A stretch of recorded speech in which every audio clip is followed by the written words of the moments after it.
Johannes Võõrahansu loomingu üheks olulisemaks perioodiks on peetud just 1930. aastaid, mis olid kunstniku jaoks kiired, töökad ja kogemusterohked.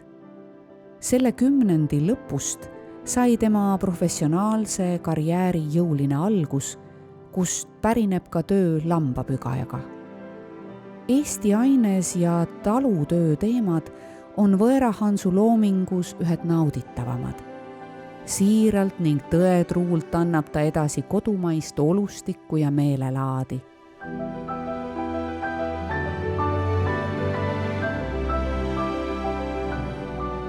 Pealtnäha lihtsad motiivid saavad Võõrahansu tõlgendustes üldistusteks, omamoodi lauludeks, pisut eleegilistekski.